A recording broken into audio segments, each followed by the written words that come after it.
Ragazzi, oggi il mio frigorifero è stato un po' meno generoso, ma tireremo comunque fuori un bel piatto. Andiamo.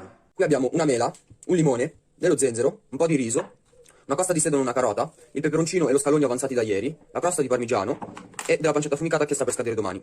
Peperoncino, tagliare a rondelle, mela, tagliare a pezzetti, zenzero, pulire e tagliare a metà, grattugiare la scorza del limone, scalogno, tritare, pentola, mele, scorza di limone, succo di limone, peperoncino, zenzero, acqua, zucchero, cuocere, frullare, setacciare, confettura pronta, padella, pancetta, rosolare, asciugare, scalogno, fare il soffritto, riso, tostare, brodo, sale, cuocere. Ho trovato pure delle nocciole, quindi le useremo. Spegnere il fuoco, aggiungere burro, parmigiano e mantecare, saltare, impiattare, decorare e mangiare.